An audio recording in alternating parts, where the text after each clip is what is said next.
Tayo nagbabalik para sagutin yung tanong nung iba kung paano ba i-claim yung artist channel ninyo pagka nagkaroon kayo ng DistroKid account at nag-upload kayo do'n.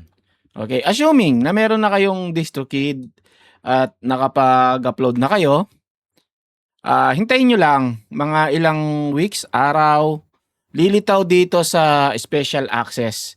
Kapagka gumawa ka ng ano, kapagka gumawa ka ng DistroKid account mo at nag-upload ka, pagka-upload mo, yung ginawa mong pangalan na artist ay magkakaroon siya ng YouTube na topic channel, na sa una ay wala kang access. Mabibigla ka na lang merong nag-upload na kagaya mo. Ako nga nung una ay nabigla talaga kasi akala ko ginaya yung channel tapos ganito siya. May mga music na diyan. Ito yung mga nilagay naming music 'no, parang magkakaroon ka ng video na in-upload at the same time music sila, parang gano'n. Ngayon ito wala pang owner ang Tolentino Squad Topic or kung ano man yung pangalan ng ano ninyo, ng channel ninyo. Pero meron na akong channel dito. Ngayon kung gusto kong i-link dito, make sure na naka-login ka bago mo i-claim. I-login mo muna tapos, naka-ano siya, nakapangalan, nakapareho. I think, puwede naman kahit hindi pareho kasi meron na akong nagawa dating gano'n, eh. Hindi sila magkapareho ng pangalan pero yun yung pinang-claim ko.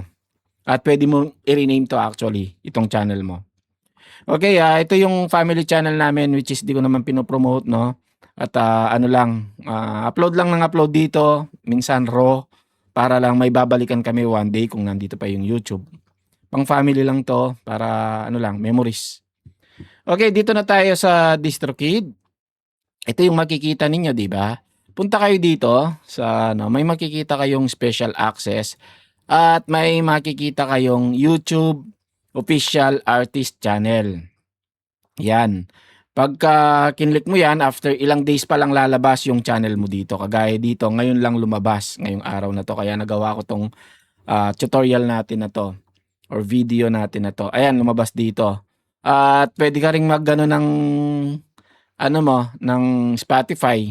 Puwede mo ring i-connect yung Spotify account mo dito sa special access, Spotify for Artist. Okay, so ito, Tolentino Squad 'no, ang gagawin ko i-click ko yung yes, I have a YouTube channel dedicated to Tolentino Squad. Ito dapat yung dedicated to your channel name. Okay? Yes mo lang tapos ililink mo siya. Kaya sabi ko kanina, make sure na naka-login yung ano mo, yung channel mo. Click lang natin 'yan tapos may magpa-pop up. Ayan at, hanapin mo dito kung alin diyan. So, sa case ko, hindi naman yung ito 'no, hindi naman 'to at, ito malamang. Ayan siya, iki-click ko 'yan tapos tatlo lang naman yung nandito. So, ito yon. Ayun 'no, makikita mo naman dito, select YouTube channel, ito siya. Select channel at, yes, please claim this channel. Hindi siya on the spot, Okay, ayun, nag-request ka na niyan. So, mare-request 'yan. Once na ano 'yan, naging successful, yung mga views mo dito sa topic channel na 'to ay maki-credit dun sa mga views mo dun sa main channel mo na kinonek, which is ito, ayan.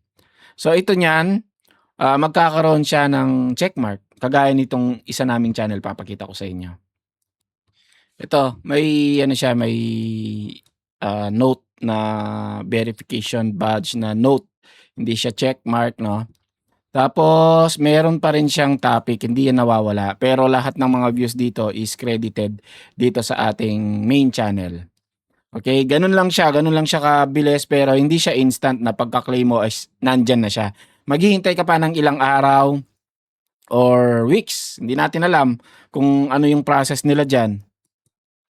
Same process lang din sa Spotify, kailangan meron kang mag-login ka sa Spotify, gawa ka ng artist, channel 'no, artist, profile, which I think na-cover ko na kung paano gumawa ng artist profile 'no. Pagka gumawa kayo, lalagay mo lang dito get access tapos iko-connect mo lang yung profile na yun, ayan. Iko-connect mo lang dito, ila-login mo, tapos mapupunta ka na do'n sa dashboard niya. Okay, gano'n lang kabilis din dito sa Spotify.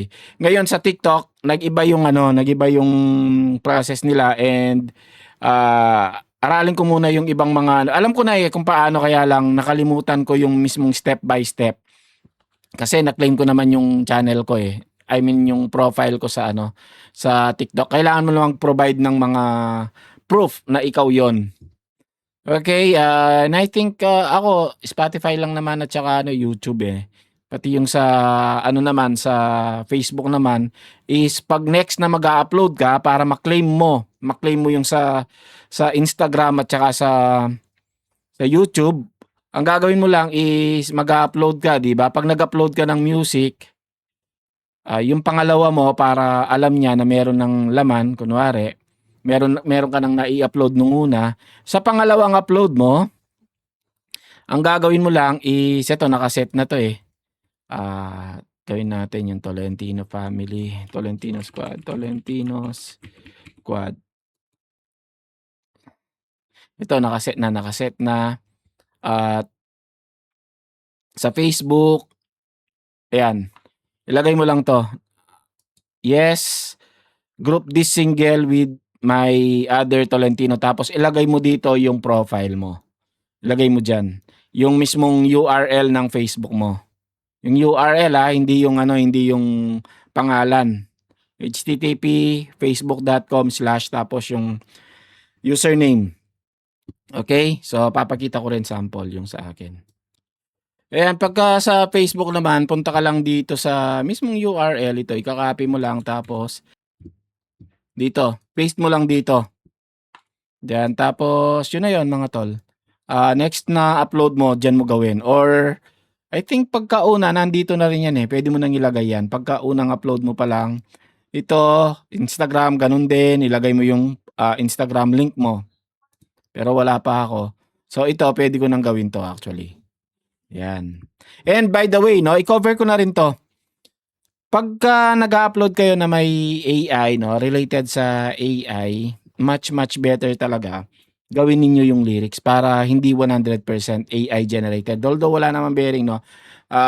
Kinukuha lang ni DistroKid yung metadata ng kanta mo para ipaalam sa mga stores na AI generated yung content mo.